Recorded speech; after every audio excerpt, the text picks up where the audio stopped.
Hello everybody. I'm going to take a little break from my usual music posts and share a little story and a handwork project I've got to do. I was in the city last week and attending a going away party for a friend, and they lived way up on the hill, and it was getting late. I knew it was getting late and I had to run back so I could catch the last train home. And I got the timing wrong. I missed this tram. I got on a wrong bus and everything like that. But most important, it was difficult to run because my pants kept falling down. And I need to put in a new hole into this leather belt that I got from my brother-in-law quite a while ago.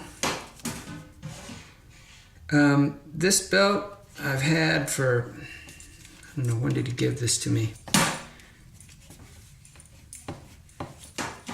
More than 10 years ago, maybe even 12, 13 years ago. Oh no, not that long. At least 12 years ago. Okay, so anyway, I have this belt. And you can see it's gone through a few different holes over the years. Got some paint on it, but I don't know if this is showing up in the video, but the waistline has been varying between this. Is there a mark here? Yeah, oh my God. There was a mark way out here for a waistline. See that? And then it's gradually, it looks like it spent most of its time in this position and this position. And then in this position, it had some time. And now I have to put in a new hole because my pants keep dropping down. And that is because I've been losing some weight, which is good. What happened is I'm a Vipassana meditator, and I went on retreat last December, so late December, early January. So for the past 6 months, I've been doing this thing that I picked up from the retreat I was on. In the retreat, I'm an older student, so it's traditional that you finish your noontime meal around 12, and when the tea time comes around at 5 in the afternoon, you only have tea. You don't eat anything, even though there's some fruits and things for the new students. The old students are to abstain from that. And they're actually pretty funny. They say specifically you shouldn't even have milk in your tea. And I like black tea, and I always like to have a little splash of milk in it. So rather than drink black tea, I just had herbal tea in the evening. And that was fine. I did the retreat. It was very productive. And when I got home, for whatever reason, I just decided I wanted to maintain this habit of refraining from eating in the evening, eating after my noontime meal, basically. And because they were so picky about not having milk in your tea, I kind of assumed that meant really consume nothing caloric after your noontime meal. So that's how I played it. These were my own rules. Didn't matter. But then over the past 6 months or so, I've just been losing a lot of weight, and it feels good, and I have good energy. Everything's copacetic.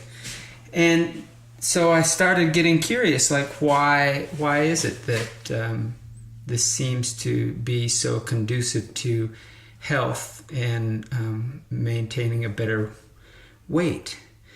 And I did a little research, and I found out what the Buddha had to say about this matter. It comes from one of his suttas. That's one of the times that he gathered people around and said stuff.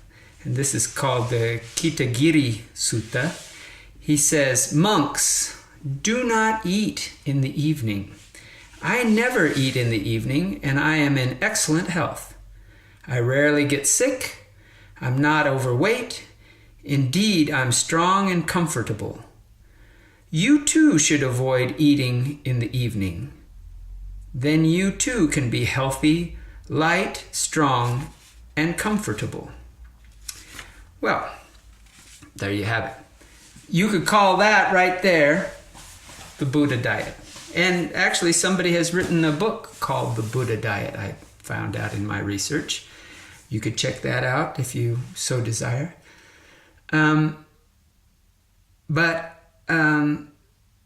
When other people would ask me what I'm doing to achieve this weight loss, I kind of was a little hesitant because it's kind of like my own program. I maintain a vegetarian diet because it's important for me not to kill anything as part of my following the precepts of the Buddha. And I also don't drink alcohol or use any other intoxicants. And I thought that was significant. But in this research that I did, I realized that actually almost none of it is significant. The only significant thing is that you set aside a time for eating and a time of not eating. And that is the whole deal.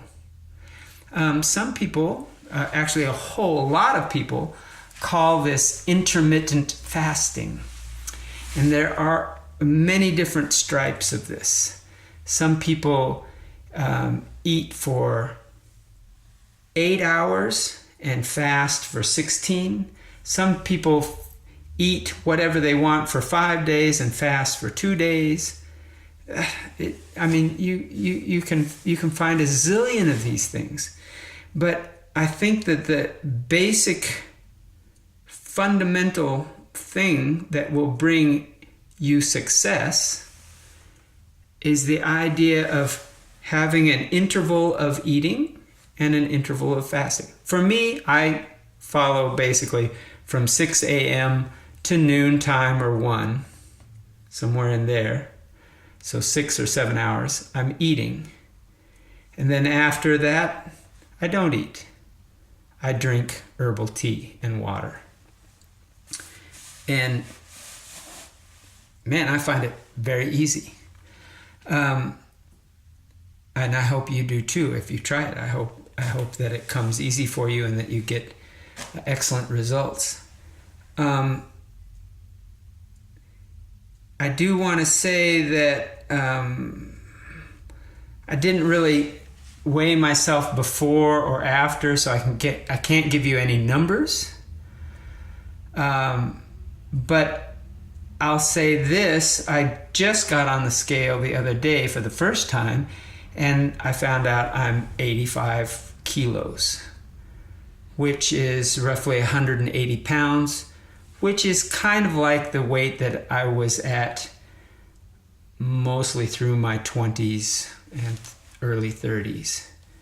And I still have some subcutaneous fat around.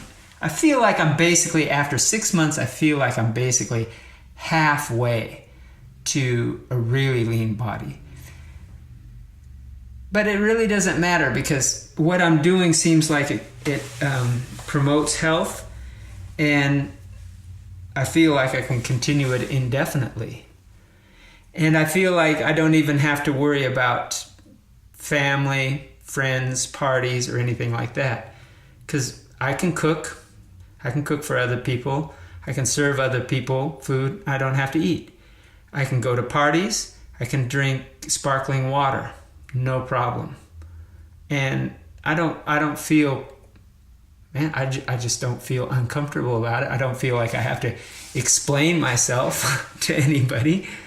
And yeah, the social pressures you can get over pretty easy. And I think a lot of what we eliminate in this process is a lot of reflexive eating out of boredom, eating just to comfort ourselves, eating because we came home late at night and we felt like rummaging around in the refrigerator for a late night snack, even though we don't need it. It just cuts out like so much unnecessary eating, and can also make you a little bit more mindful about what you do. So to wrap it up, I think we could call it the Buddha diet if we wanted to, but it's totally not necessary.